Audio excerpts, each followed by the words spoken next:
Welcome to my channel, Veterans Legacy. Today's story is one that'll send chills down your spine, a story of courage, skill, and quiet pride. It's not about medals or ceremonies, but about one man's touch, one man's legacy that even time couldn't erase. The aircraft carrier USS Roosevelt floated in the middle of the Pacific like a sleeping giant. The sun burned above, the waves slapped its steel hull, and the crew moved with the tired rhythm of another long day at sea. But something was wrong, terribly wrong. The carrier's main engine, the heart of the ship, had failed. No one expected it. 1 minute it roared like thunder, the next, silence, a silence so heavy it made even the ocean feel louder. Without that engine, the ship couldn't move, couldn't launch aircraft, couldn't defend itself. And the clock was ticking. A fleet exercise was scheduled in less than 24 hours, with NATO allies watching. Every engineer aboard worked around the clock, sweat dripping down their faces, tools clanging against steel, sparks flying as they tried to revive the monster that refused to breathe. But every attempt ended in the same result, failure. Hours turned into a full day. The Admiral, a stern man named Cole, watched from the upper deck, his jaw clenched tight. "I don't care how, I want that engine running before dawn," he barked. But deep down, even he knew, they were out of options. Then, as night fell over the endless blue, one of the chief engineers, a young lieutenant named Brooks, approached the Admiral hesitantly.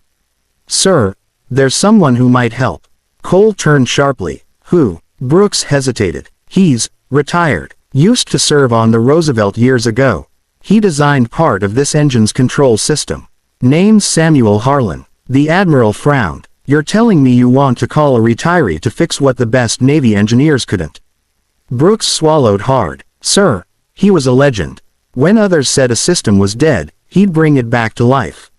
We still call his patch on the control board the Harlan fix." There was a moment of silence. Then the Admiral said, "Get him here." By dawn, a gray helicopter approached the deck. The crew gathered, curious, whispering. Out stepped a man in his late 60s, tall but slightly hunched, his hair white, his face lined from years of salt air and war. He wore no uniform, just a faded Navy jacket with the USS Roosevelt emblem still stitched on the sleeve. Samuel Harlan squinted under the sunlight, the same light he'd known decades ago when he served on that very deck. "Permission to come aboard," he said softly. Admiral Cole nodded, offering his hand. "Mr. Harlan, we're honored. I'm told you're the best there ever was." Harlan gave a faint smile. "I don't know about that, Admiral. But I never liked seeing a ship silent."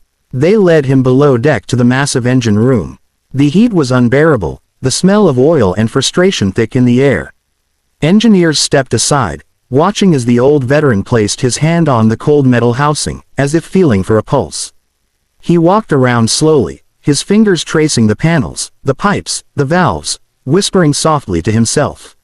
"You've been running too hot," he murmured. "Overworked. Ignored." Brooks followed closely. "Sir, we've replaced the starters, tested the fuel flow, checked every control link." "It's dead." Harlan didn't answer. He simply asked, "You got the old schematics?" They brought them, faded blueprints rolled in tubes, forgotten relics of the past. Harlan unrolled them across the table, eyes narrowing. "You see this line here?"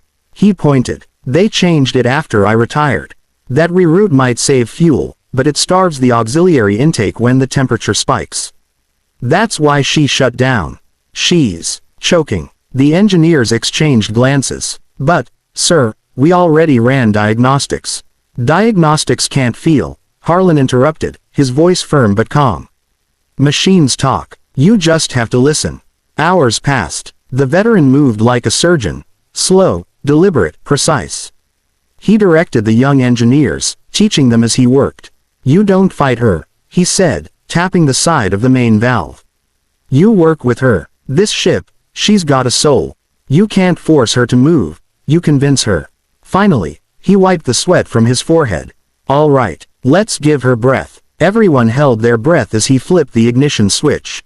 The room fell silent. Then, a deep rumble, faint but alive, rolled through the metal walls. The engine coughed once, twice, then roared to life. The deck trembled. The lights flickered back on. The heartbeat of the Roosevelt had returned. Cheers erupted. Engineers threw their caps, hugging each other, some with tears streaming down their faces.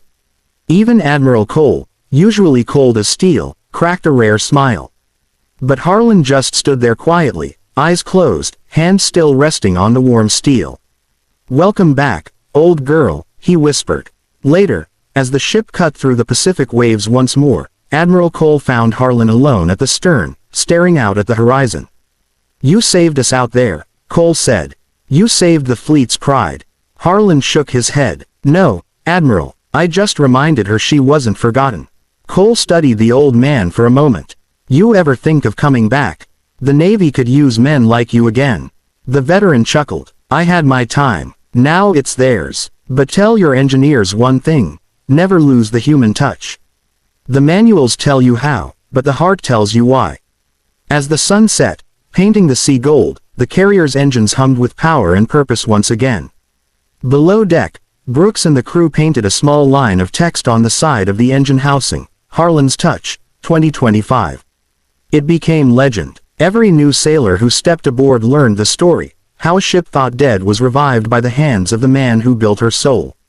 Weeks later, when Harlan returned home, he found a small package waiting for him. Inside was a plaque from the crew of the USS Roosevelt.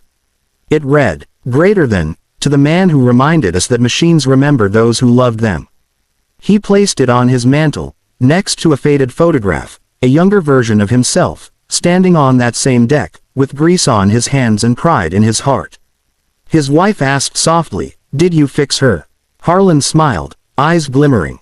"She fixed me." And that night, the Pacific wind carried the faint, steady thrum of the USS Roosevelt, alive again, because one veteran refused to let her die. Thank you for watching this story on Veterans Legacy, a tribute to those who never stop serving, even when the uniform comes off. If this story touched your heart, don't forget to like, comment, and subscribe.